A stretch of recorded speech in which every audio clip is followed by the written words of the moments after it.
የአስተሳሰብህና የግል እድገትህ መሪዎች እነዚህ መሪዎች በዋናነት እንዴት መገንባት እንዳለብህ ትንሽዬ ላስረዳ።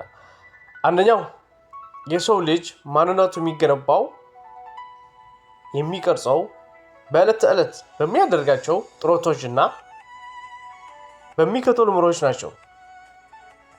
የሚከተሉ መርሆች ደግሞ በዝርዝር እናያለን። የተዘረዘሩት ነጥቦች አንድ በአንድ እንደ ሐሳብ እያየን አብረን እንሆን። ላይክ እና ሰብስክራይብ አድርጋችሁ ጀምሩት። የተከበራችሁ ቤተሰቦች ከሚከተሉት የስብዕና ነጥቦች ላይ ልታሟላቸው የሚገባ ስብዕና የተሳካ እንዲሆን የህይወት መሰረት የሚጥሉ ወይም በህይወትህ ጠንካራ እንድትሆን ከሚያደርጉ እሴቶች እነዚህ የተወሰኑ ኃላፊነት፣ ለውጥን፣ ሐቀኝነት፣ መጽናት ነው። ስለዚህ እነዚህ እንዴት እናያቸው ነው? በመጀመሪያው ወይም ሀ በሚለው ኃላፊነት መውሰድ ነው። ኃላፊነት መውሰድ ለህይወትህ ውጤትም ሆነ ውድቀትም ሌሎች ከመውቀስ ይልቅ ሙሉ ኃላፊነቱ በራስህ ላይ መውሰድ ግድ ነው። ወይም የለውጥ መጀመሪያ መሆን አለበት። ለሚፈጠረው ነገር ኃላፊነት ውሰድ፣ አንተው ራስህ ማለት ነው። ይሄ በአንደኛው ነው። በሁለተኛው ለውጥን መቀበል ነው። ለውጥን እንዴት ነው የምትቀበለው? ለውጥ ሲመጣ ተቀብለህ ወደ ጥምህ እንዴት ነው የምትቀይረው? ለውጥን ተቀበል። ዓለም በየጊዜው ትቀየራለች። አዳዲስ ነገሮችን ትፈጥራለች። ለመማር ዝግጁ መሆን አለብህ። ለውጥን መቀበል ማለት እንደዚህ ነው እና ከጊዜ ጋር አብሮ መሄድ ወይ አብሮ መራመድ፣ አብሮ መጓዝ፣ ዝግጁ መሆን እና እድገት ማስመዝገብ ይኖርብሃል። በሶስተኛ ሐቀኝነት ነው። ሐቀኝነት በንግግርም ሆነ በተግባር እውነተኛ መሆን አለብህ። የማታደርጋቸው ነገሮች አደርጋቸዋለሁ ከማለት ይልቅ ተቆጠብ።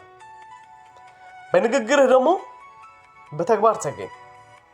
ለቃላቶቹ ደግሞ ኃላፊነት ውሰድ።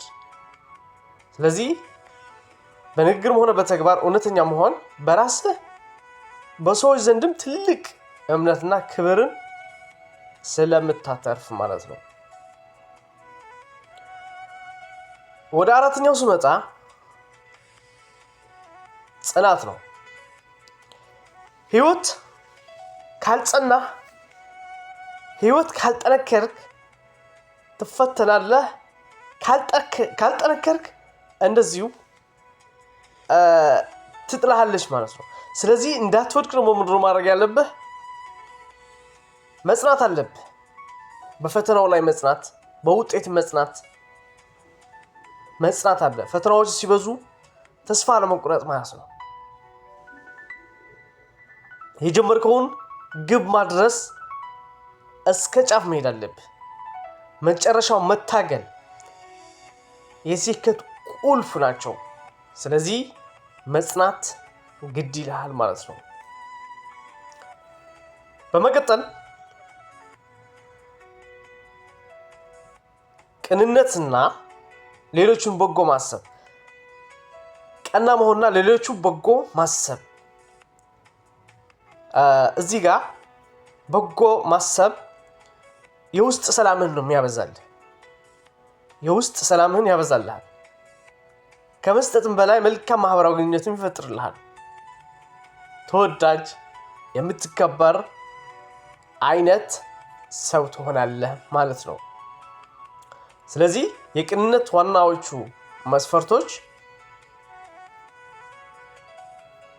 በማህበራዊ ኑሮህ ላይ ትልቅ አንደምታ አላቸው። ከፍም ትላለህ። ሌላውና የመጨረሻው ወዴት እንደምትሄድ መዳረሻህን እወቅ። መዳረሻህን የቱ ጋር ማረፍ እንዳለብህ የቱ ጋር ማቆም እንዳለብህ የቱ ጋር ነው ኮንትሮል ዋይዝ ዳርገ የሆነ በታይ እንሄ that is my life ይሄ የኔ ህይወት የሚገባው ቦታ እዚህ ጋር ነው ብለህ የምታርፍበት ቦታ የት ነው መጨረሻው ነው እንደዚሁ በአገራችን አባባል አንድ ነገር አለ መጨረሻ ያሳምርልኝ ይባላል መጨረሻ ልታውቅ ይገባል የማይታወቅ ሆነ ችግር ነው ለህይወት ግልጽ የሆነ ምግባር እንዲሁም ራዕይ መኖር ማስቀመጥ ይኖርብሃል ስለዚህ እነዚህ ነገሮች በጣም በጣም ወሳኝ ናቸው ወዴት እንደምትሄድና መጨረሻ የቱ ጋር እንደሆነ ማወቅ አለብህ ከዛ ስሜቶችህ ነው ስሜትህ ስላልፈቀደ ብቻ ስራህን ላይ አትተማመን ወይም ስራህ ላይ ስሜትህ ስላልፈቀደው ስራህን አትተው በርግጥ የብዙ ሰው ፈተና ይሄ ነው አንዱ ካልተመቸህ ሰላም አይሰጥም ውስጥ ካልተመቸህ ሳትወድ አፈን ነክሰህ መስራት አለብህ ግን ውስጡ አይፈልገውም ስለዚህ ይሄን ነገር መጋፈጥ አለብህ ማድረግ እስካለብህ ድረስ አድርገው እየጠላውም ቢሆን ማለት ነው ግልጽ የሆነ ህይወት የግብርና ራዕይና መሪ እንዲያደርግህም ይሰራል ማለት ነው